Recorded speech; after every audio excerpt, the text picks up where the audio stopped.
Después de la muerte de mi hijo, no le conté a mi nuera que él me había dejado una casa, 2 autos y una cuenta bancaria únicamente a mi nombre. Me alegra haberlo mantenido en secreto, porque una semana después, lo que ella intentó hacer me dejó en shock. Hola, me llamo Carmen y tengo 62 años. Lo que voy a contarles es una historia que me enseñó que a veces conoces realmente a las personas solo cuando creen que no tienes nada que perder. Esta es la historia de cómo mi nuera intentó robarme todo después de la muerte de mi hijo, sin saber que él me había dejado una fortuna en secreto, y cómo esa información me salvó de la estafa más cruel que jamás imaginé. Mi hijo Alejandro murió hace 2 meses a los 32 años debido a complicaciones de un cáncer de páncreas que luchó valientemente durante 8 meses. Era mi único hijo, el centro de mi universo desde que nació, un ingeniero brillante que había construido una carrera exitosa en tecnología y que se había casado con Isabella hace 3 años en una ceremonia que me costó más de $50,000 porque quería que todo fuera perfecto para ellos. Alejandro era el tipo de hombre que llamaba a su madre todos los días, que nunca olvidaba mi cumpleaños, y que había trabajado incansablemente para asegurar tanto su futuro como el mío a través de inversiones inteligentes y planificación financiera meticulosa. Durante su enfermedad, Alejandro y yo tuvimos muchas conversaciones profundas sobre el futuro, sobre sus deseos, y sobre cómo quería que se manejaran sus asuntos después de su muerte.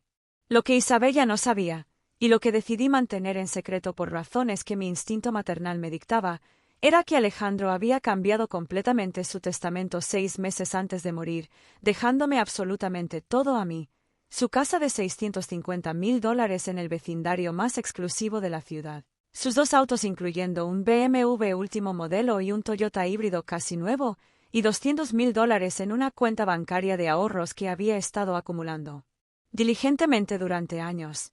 Alejandro me había explicado que había tomado esta decisión después de notar cambios preocupantes en el comportamiento de Isabella durante su enfermedad, cambios que lo habían hecho cuestionar sus verdaderas motivaciones y su compromiso con su matrimonio. Me había pedido específicamente que no revelara los detalles de la herencia hasta después del funeral, porque quería ver cómo reaccionaba Isabella a su muerte antes de saber sobre el dinero. En ese momento, pensé que tal vez estaba siendo paranoico debido al estrés de su enfermedad, pero prometí respetar sus deseos porque eran los últimos que me había hecho. Isabella había estado casada con Alejandro durante 3 años que, desde mi perspectiva como suegra observadora, habían parecido relativamente felices en la superficie. Ella tenía 28 años, trabajaba como coordinadora de eventos para una empresa de marketing, y siempre había sido encantadora conmigo durante las cenas familiares y las celebraciones de días festivos. Era el tipo de nuera que recordaba traer vino a las cenas, que preguntaba sobre mi salud, y que parecía genuinamente interesada en las historias familiares que yo compartía sobre la infancia de Alejandro. Durante los 8 meses de enfermedad de Alejandro, Isabella había actuado como la esposa devota y amorosa que cualquier madre habría deseado para su hijo. Acompañaba a Alejandro a todas sus citas médicas cuando yo no podía estar presente, se aseguraba de que tomara sus medicamentos según el horario prescrito, e incluso había tomado licencia médica de su trabajo durante las últimas 6 semanas para cuidarlo tiempo completo en casa. Lloraba apropiadamente durante las conversaciones difíciles sobre pronósticos, hacía preguntas inteligentes a los doctores, y parecía estar manejando la situación con una fortaleza emocional que yo genuinamente admiraba. El funeral de Alejandro fue una ceremonia hermosa y emotiva que reflejó exactamente el tipo de hombre extraordinario que había sido. Más de 200 personas asistieron, incluyendo colegas de trabajo, amigos de la universidad, vecinos, y familia extendida que viajó desde otros estados para presentar sus respetos. Isabella estaba vestida apropiadamente de negro, lloró en todos los momentos correctos, y dio un discurso conmovedor sobre su amor por Alejandro y sobre cómo iba a honrar su memoria continuando con los proyectos de caridad que habían comenzado juntos. Después del funeral, cuando los invitados se habían ido y estábamos limpiando los restos de la recepción, Isabella se acercó a mí con una expresión de vulnerabilidad que parecía completamente genuina. Me preguntó si podíamos hablar sobre asuntos prácticos relacionados con la herencia de Alejandro, porque había estado demasiado afligida durante las últimas semanas para pensar claramente sobre temas financieros, pero ahora necesitaba entender su situación económica para poder planificar su futuro como viuda joven. Fue en ese momento que tomé la decisión consciente de no revelarle toda la verdad sobre la herencia. Algo en mi instinto maternal, tal vez desarrollado durante décadas de leer las expresiones faciales y el lenguaje corporal de mi hijo, me hizo sentir que debía ser cautelosa. En lugar de contarle sobre la casa, los autos y la cuenta bancaria que ahora legalmente me pertenecían, le dije simplemente que Alejandro me había dejado algunas pertenencias personales y recuerdos familiares, pero que no había discutido conmigo los detalles específicos de su testamento. Isabella pareció aceptar esta explicación sin cuestionarla demasiado, y me pidió si podía tomar algunos días para procesar todo emocionalmente antes de que comenzáramos a resolver los aspectos legales de la herencia. Me pareció una petición completamente razonable para una viuda en duelo, así que acordamos reunirnos la siguiente semana para revisar documentos y tomar decisiones sobre cómo proceder. Le dije que por supuesto podía quedarse en la casa tanto tiempo como necesitara para sentirse emocionalmente lista para hacer la transición a su nueva vida. Durante esa semana, Isabella me llamó diariamente para preguntarme cómo me estaba sintiendo y para compartir memorias dulces de Alejandro que me hacían llorar de nostalgia y gratitud por haber tenido una nuera tan considerada. Me trajo comida casera para asegurarme de que estuviera comiendo apropiadamente durante mi duelo, me acompañó a hacer mandados cuando me sentía demasiado abrumada para manejar sola, e incluso sugirió que podríamos planificar un viaje juntas en unos meses para honrar la memoria de Alejandro visitando lugares que él había amado. Todo este comportamiento me hizo sentir culpable por haber mantenido la herencia en secreto. Comencé a pensar que tal vez Alejandro había estado equivocado sobre Isabella, que tal vez su enfermedad había afectado su juicio, y que yo debería contarle la verdad sobre la herencia para que pudiera comenzar a planificar apropiadamente su futuro financiero. Estaba literalmente ensayando en mi mente cómo iba a disculparme por no haberle dicho la verdad inmediatamente después del funeral.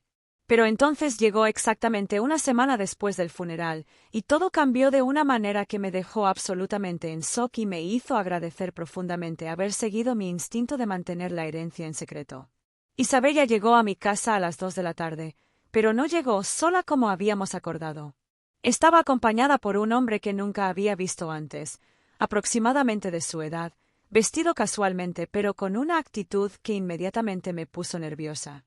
También había traído a otro hombre en traje formal que se presentó como su abogado, alguien que supuestamente iba a ayudarnos a navegar los aspectos legales complejos de la herencia de manera profesional y eficiente. La conversación comenzó de manera aparentemente normal, con Isabella preguntándome si había tenido tiempo de localizar todos los documentos importantes de Alejandro y si había alguna claridad sobre el valor total de su herencia. Pero había algo en su tono de voz que era diferente de la semana anterior, menos emotivo y más comercial, como si hubiera cambiado de ser una nuera en duelo a ser una negociadora calculadora. Carmen, me dijo Isabella con una sonrisa que ya no llegaba a sus ojos, he estado haciendo algunas investigaciones sobre las leyes de herencia en nuestro estado, y mi abogado me ha explicado que como la esposa legal de Alejandro, tengo derechos automáticos a una porción significativa de todo lo que él poseía al momento de su muerte, independientemente de lo que diga cualquier testamento. El abogado asintió y comenzó a explicar con jerga legal compleja cómo los derechos matrimoniales superaban cualquier disposición testamentaria, especialmente en casos donde el cónyuge sobreviviente podía demostrar que había sido el cuidador principal durante una enfermedad terminal. Hablaba con la confianza de alguien que había hecho esta presentación muchas veces antes, y tenía documentos preparados que supuestamente demostraban el derecho legal de Isabella a reclamar una porción sustancial de la herencia. Pero fue lo que dijo el otro hombre, quien hasta ese momento había permanecido silencioso, lo que realmente me impactó. Isabella y yo hemos estado discutiendo su futuro, declaró con una familiaridad que inmediatamente me alarmó, y creemos que sería mejor para todos si pudiéramos resolver esta situación rápidamente para que ella pueda comenzar el próximo capítulo de su vida sin complicaciones legales prolongadas. Fue en ese momento que me di cuenta de que este hombre no era simplemente un amigo que había venido para apoyo moral. La manera en que hablaba sobre el futuro de Isabella, cómo se refería a ellos como nosotros, y especialmente la forma en que ella lo miraba con una familiaridad que claramente no era nueva, me hizo entender que había una relación establecida entre ellos que precedía significativamente la muerte de mi hijo. Isabella debió haber notado mi expresión de confusión y creciente alarma porque rápidamente intentó explicar. Carmen, Sé que esto debe parecer extraño, pero durante los últimos meses de la enfermedad de Alejandro, Marco ha sido un amigo increíble que me ha ayudado a manejar el estrés emocional de toda la situación. Alejandro sabía sobre nuestra amistad y la aprobaba completamente. Marco sonrió y agregó: Alejandro me pidió que cuidara de Isabella después de su muerte. Es lo mínimo que puedo hacer para honrar la memoria de un hombre tan generoso y comprensivo. Pero había algo en la manera en que se miraban el uno al otro, una intimidad que iba mucho más allá de la amistad, que me hizo comenzar a cuestionar todo lo que creía saber sobre los últimos meses de la vida de mi hijo. La forma en que Marco hablaba sobre el futuro de Isabella como si él fuera a ser una parte integral de él, la manera en que ella permitía que él hablara por ella en cuestiones relacionadas con la herencia de su difunto esposo, y especialmente la coordinación obvia de su presentación legal. Todo sugería un nivel de planificación que no podía haber comenzado después de la muerte de Alejandro. El abogado continuó con su presentación, explicando que Isabella tenía derecho legal a reclamar la casa donde había vivido con Alejandro, cualquier vehículo que hubiera sido usado como transporte familiar, y una porción significativa de cualquier cuenta bancaria o inversión que Alejandro hubiera tenido al momento de su muerte. Tenía documentos preparados que requerían mi firma para transferir estos bienes a Isabella de acuerdo con las leyes estatales de herencia matrimonial. Por supuesto, agregó Isabella con esa sonrisa que ahora reconocía como completamente artificial, entendemos que esto debe ser difícil para ti, Carmen. Pero Alejandro habría querido que yo estuviera financieramente segura, y también habría querido que tú pudieras comenzar tu próximo capítulo sin la carga de manejar propiedades y responsabilidades financieras complejas. Marco asintió en apoyo y sugirió que sería más limpio y menos estresante para todos si simplemente firmaba los documentos de transferencia ese mismo día para que Isabella pudiera comenzar a reconstruir su vida apropiadamente. Incluso ofrecieron llevarme a un banco para que pudiéramos manejar cualquier transferencia de cuentas bancarias inmediatamente, para evitar complicaciones burocráticas más tarde. Fue en ese momento que me di cuenta completamente de lo que estaba pasando. Estos tres habían venido a mi casa con un plan completamente desarrollado para tomar control de la herencia de mi hijo, basándose en la suposición de que yo era una viuda mayor vulnerable que no entendía las complejidades legales y que podría ser fácilmente manipulada para firmar documentos que transfirieran la riqueza de Alejandro a Isabella, por extensión, a Marco. Pero lo que no sabían era que yo tenía todos los documentos reales del testamento de Alejandro, probados legalmente y completamente válidos, que específicamente me dejaban todo a mí y excluían explícitamente a Isabella de cualquier herencia. También tenía cartas escritas a mano por Alejandro explicando sus razones para esta decisión, documentos que un tribunal consideraría evidencia clara de sus intenciones conscientes y deliberadas. En lugar de revelar inmediatamente que sabía exactamente lo que estaban intentando hacer, decidí seguir el juego para ver qué tan profundo era este plan y cuántas otras mentiras estaba a punto de descubrir. Esto es mucho para procesar, les dije, actuando como la suegra confundida y vulnerable que claramente esperaban que fuera.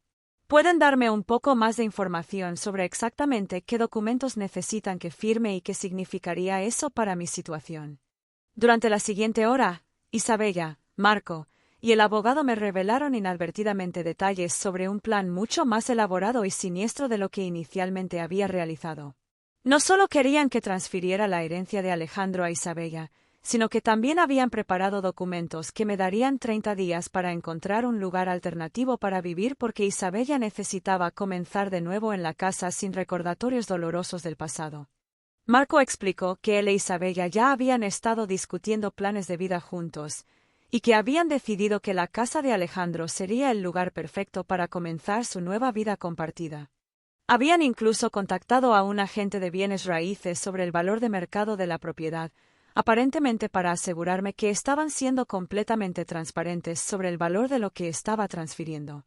Pero la revelación más impactante llegó cuando Isabella, aparentemente sintiéndose demasiado confiada sobre el éxito de su plan, mencionó casualmente que estaba embarazada y que el bebé nacería en aproximadamente 7 meses. Cuando le pregunté si había compartido estas noticias maravillosas con Alejandro antes de su muerte, se quedó momentáneamente sin palabras antes de que Marco respondiera por ella.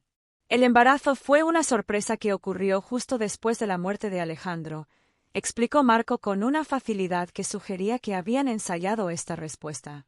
Isabella descubrió que estaba embarazada durante una visita médica de rutina la semana pasada. Es agridulce. Alejandro habría estado tan emocionado de ser padre. Pero las matemáticas no funcionaban. Si Isabella estaba embarazada de 7 meses, habría concebido mientras Alejandro estaba en las etapas más avanzadas de su cáncer, cuando los tratamientos de quimioterapia habrían hecho la concepción virtualmente imposible. Más importante, las fechas sugerían que el embarazo había comenzado varios meses antes de la muerte de Alejandro, lo que significaba que Isabella había estado teniendo una relación con Marco mientras estaba casada y mientras su esposo estaba muriendo de cáncer. La realización de que Isabella no solo había estado engañando a mi hijo moribundo, sino que también estaba planeando usar su muerte como una oportunidad para robar su herencia y comenzar una nueva vida con su amante usando el dinero de Alejandro, me llenó de una rabia que nunca había experimentado antes en mi vida. Pero decidí no confrontarlos inmediatamente. En lugar de eso, les dije que necesitaba tiempo para considerar todos los documentos y que me gustaría consultar con mi propio abogado antes de firmar cualquier cosa, especialmente algo tan importante como transferencias de propiedad. Isabella pareció frustrada por esta demora, pero Marco la calmó sugiriendo que era completamente comprensible que yo quisiera obtener consejos legales independientes. Acordamos reunirnos otra vez en 3 días, tiempo que yo sabía que necesitaría para investigar completamente todo lo que había descubierto y para preparar mi propia estrategia legal. Después de que se fueron, inmediatamente comencé a hacer llamadas a mis propios recursos legales y a investigar los antecedentes de Isabella, Marco y el supuesto abogado que habían traído. Lo que descubrí durante los siguientes 3 días fue aún más impactante de lo que había imaginado posible. Primero, el abogado que Isabella había traído no era realmente un abogado licenciado. Era un hombre llamado David Ruiz, quien había sido desbarrado en otro estado por crear documentos legales fraudulentos y quien había estado operando ilegalmente aquí usando credenciales falsas. Los documentos que me habían presentado eran falsificaciones sofisticadas pero completamente inválidas que no tendrían ninguna validez en cualquier tribunal. Segundo, cuando investigué a Marco más completamente, descubrí que tenía un historial de relaciones con mujeres recientemente viudas o divorciadas, particularmente aquellas que habían heredado bienes significativos de sus parejas anteriores. Había al menos 3 casos documentados en otros estados donde había usado exactamente el mismo enfoque: establecer una relación con una mujer vulnerable durante un periodo difícil de su vida, ayudarla a navegar asuntos legales relacionados con herencia, y después desaparecer con los bienes una vez que había ganado control legal de ellos. Pero lo más perturbador fue lo que descubrí sobre la relación entre Isabella y Marco. No había comenzado después de la muerte de Alejandro, o incluso durante su enfermedad. Según registros que pude obtener a través de un investigador privado, Isabella y Marco habían estado en una relación durante casi 2 años, comenzando mucho antes de que Alejandro fuera diagnosticado con cáncer. Habían estado planeando esta estafa desde que se enteraron sobre el diagnóstico, esperando que la muerte de Alejandro les diera acceso a su riqueza. Aún más impactante, encontré evidencia de que Isabella había estado sistemáticamente robando dinero de las cuentas de Alejandro durante los últimos 6 meses de su vida, usando su acceso a su información financiera para transferir pequeñas cantidades a una cuenta que compartía con Marco. También había intentado cambiar los beneficiarios en la póliza de seguro de vida de Alejandro, aunque afortunadamente no había tenido éxito porque la compañía de seguros requería verificación adicional que no había podido proporcionar. Armada con toda esta información, decidí que era hora de mi propia confrontación. Pero en lugar de simplemente llamar a la policía inmediatamente, quería darle a Isabella una oportunidad de revelar exactamente qué tan profunda era realmente su decepción. Llamé a Isabella y le dije que había decidido aceptar su propuesta y que estaba lista para firmar los documentos de transferencia, pero que quería hacer la reunión en la casa de Alejandro para que fuera más significativa y emocionalmente apropiada. Isabella estaba emocionada y acordó inmediatamente. Sugirió que podríamos hacer una pequeña ceremonia para honrar la memoria de Alejandro mientras oficialmente transferimos su legado a su esposa amorosa. Marco también estaba emocionado y se ofreció a traer champán para celebrar este nuevo comienzo apropiadamente. Lo que Isabella y Marco no sabían era que había organizado para que múltiples testigos estuvieran presentes, incluyendo mi abogado real, un detective privado que había estado documentando sus actividades, e incluso un oficial de policía que estaba esperando afuera en caso de que fuera necesario para arrestos. También había contactado a varios miembros de la familia extendida de Alejandro, quienes podrían testificar sobre el comportamiento de Isabella durante su enfermedad si eso se volvía necesario. El día de nuestra reunión final, Isabella y Marco llegaron puntualmente, ambos vestidos como si fuera una celebración en lugar de una transacción comercial. Isabella tenía flores que decía eran para honrar la memoria de Alejandro, y Marco había traído no solo champán sino también pastelitos que decían nuevos comienzos en el glaseado. La reunión comenzó con Isabella dando un discurso emotivo sobre cuánto había amado a Alejandro y sobre cómo sabía que él querría que ella fuera feliz y financieramente segura. Marco asintió comprensivamente y habló sobre su compromiso de ayudar a Isabella a honrar el legado de Alejandro apropiadamente. El abogado falso había traído documentos actualizados que decía reflejaban consideraciones adicionales para mi comodidad y seguridad durante mi periodo de transición. Fue después de que terminaron sus presentaciones que finalmente revelé toda la verdad. Isabella, comencé con una voz calmada que enmascaraba la furia que había estado creciendo durante días. Antes de que firme cualquier documento, hay algo que necesito decirte. Algo sobre el testamento real de Alejandro y sobre exactamente qué él dejó atrás. Saqué el testamento real de Alejandro, apropiadamente probado y legalmente válido, y lo puse en la mesa donde todos podían verlo. Resulta que Alejandro cambió su testamento completamente 6 meses antes de su muerte. Él me dejó absolutamente todo a mí, la casa, los autos, todas las cuentas financieras, todo. El color se drenó instantáneamente de la cara de Isabella. Marco se veía confundido y comenzó a protestar que eso no podía ser legalmente válido, que las esposas tenían derechos automáticos que no podían ser anulados por testamentos. Pero entonces les mostré la documentación adicional que Alejandro había proporcionado, incluyendo cartas escritas a mano explicando exactamente por qué había tomado esta decisión. Resulta que Alejandro sabía sobre su aventura con Marco, continué, viendo cómo la expresión de Isabella cambió de shock a terror. Él sabía que habían estado planeando juntos, y él específicamente quería asegurar que su dinero ganado con esfuerzo no fuera usado para apoyar a las personas que lo habían traicionado durante sus meses finales. Pero había más.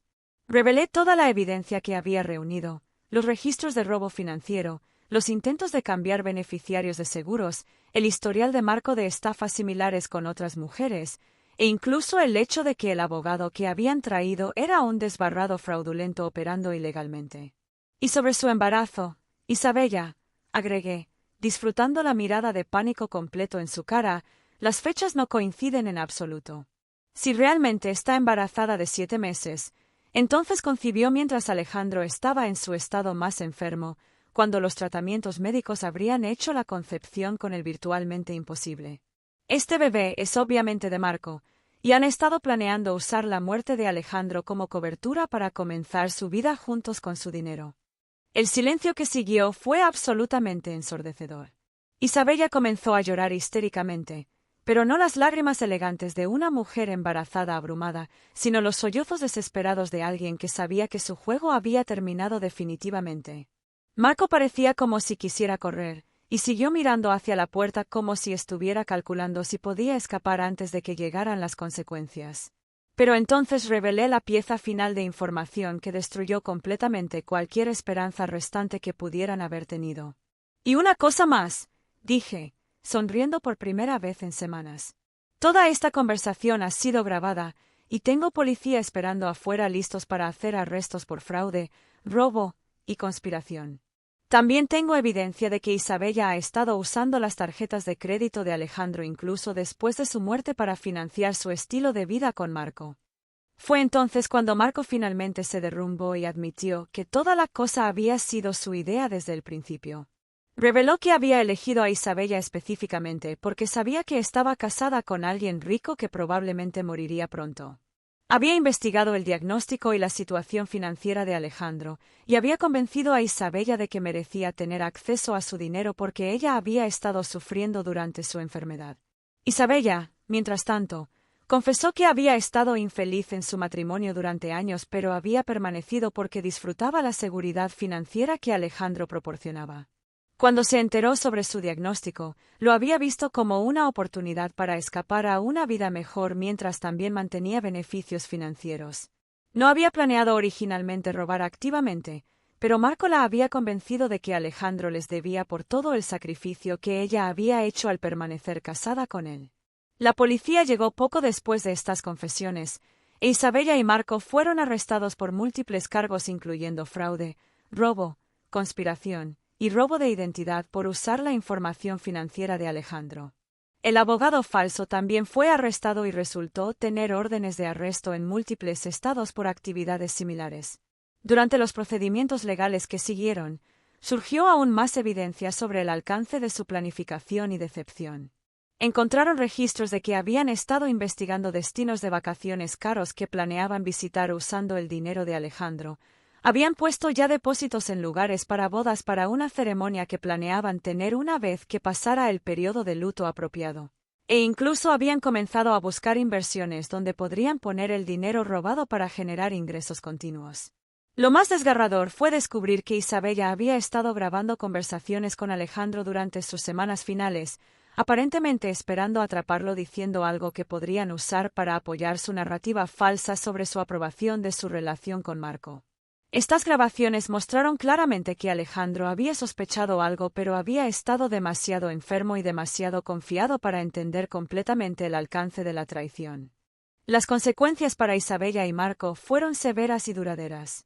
Ambos recibieron sentencias de prisión significativas, Isabella por fraude y robo, Marco por conspiración y por su patrón de crímenes similares contra otras mujeres. Las víctimas de Marco de otros estados también se presentaron, creando cargos adicionales que extendieron su sentencia considerablemente. Isabella perdió no solo cualquier reclamo al patrimonio de Alejandro, sino que también enfrentó demandas civiles por recuperación de todo el dinero que había robado durante su enfermedad. Su embarazo se complicó por el estrés de los procedimientos legales, y cuando el bebé nació, servicios sociales intervinieron debido a su encarcelamiento. El niño fue eventualmente adoptado por una familia amorosa quien podía proporcionar la estabilidad y cuidado que merecía. Para mí, aunque toda la experiencia había sido emocionalmente devastadora, también había sido validadora de maneras que no había esperado. El regalo final de Alejandro para mí no había sido solo financiero, había sido la sabiduría de protegerme de personas que habrían explotado mi dolor y vulnerabilidad para su propio beneficio. Su decisión de cambiar su testamento y de advertirme sobre ser cautelosa me había salvado literalmente de perder todo ante criminales quienes habían planeado dejarme sin hogar y sin dinero. Usé una porción de la herencia según Alejandro había solicitado específicamente, doné cantidades significativas a investigación del cáncer y a organizaciones que ayudaban a familias que lidiaban con enfermedades terminales. También establecí un fondo de becas en su nombre para jóvenes ingenieros prometedores, asegurando que su legado continuaría ayudando a otros mucho después de su muerte. Vendí la casa donde Isabella había planeado construir su nueva vida con Marco, porque contenía demasiadas memorias dolorosas ahora. Compré una casa más pequeña pero cómoda donde podía crear nuevas memorias mientras honraba las buenas de mi tiempo con Alejandro. Mantuve uno de sus autos como recordatorio diario de su amor y previsión, pero vendí el otro para ayudar a financiar las donaciones caritativas que él había querido. La lección más importante que aprendí de toda esta experiencia fue sobre la importancia de confiar en los instintos cuando algo se siente mal, incluso cuando no puedes articular inmediatamente por qué. La advertencia de Alejandro sobre ser cuidadosa con Isabella me había salvado de la ruina financiera, pero mis propios instintos maternales sobre mantener la herencia en secreto hasta después de su muerte habían sido igualmente importantes para protegernos a ambos de personas que habrían explotado nuestro dolor. También aprendí que algunas personas revelan su verdadero carácter solo cuando creen que tienen poder sobre ti, o cuando piensan que no tienes nada más que perder. Isabella había sido perfectamente capaz de actuar como una esposa amorosa y nuera cuando pensó que servía a sus intereses, pero su personalidad real había emergido una vez que creyó que podía tomar ventaja de mi supuesta vulnerabilidad como una madre en duelo. Hoy, 3 años después de perder a Alejandro, vivo cómodamente pero no extravagantemente, rodeada por memorias de mi hijo maravilloso y apoyada por la seguridad financiera que él proporcionó a través de su planificación cuidadosa. Isabella permanece en prisión.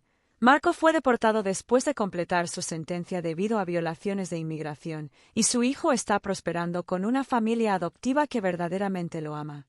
A veces recibo cartas de Isabella pidiendo perdón y afirmando que había sido manipulada por Marco, pero estas se sienten como solo otro intento de manipulación en lugar de arrepentimiento genuino. El verdadero arrepentimiento habría significado confesar voluntariamente en lugar de solo después de ser atrapada, y habría involucrado devolver el dinero robado en lugar de tratar de tomar aún más. La herencia que Alejandro me dejó no fue solo dinero y propiedades, fue el regalo de seguridad, de independencia, y más importante, de poder honrar su memoria sin ser explotada por personas que habían pretendido amarlo. Su acto final de protección me permitió hacer el duelo apropiadamente, recordarlo bien, y usar su legado de maneras que lo habrían hecho sentir orgulloso en lugar de ver que fuera robado por personas que lo habían traicionado cuando estaba más vulnerable. Y aunque todavía lo extraño todos los días, sé que en algún lugar, Alejandro está orgulloso de cómo maneje esta situación y de cómo su planificación cuidadosa nos protegió a ambos de personas que habrían destruido no solo nuestra seguridad financiera, sino también la dignidad de su memoria. A veces la mejor venganza no es planear activamente para lastimar a alguien, es simplemente asegurar que la verdad salga a la luz cuando creen que están ganando.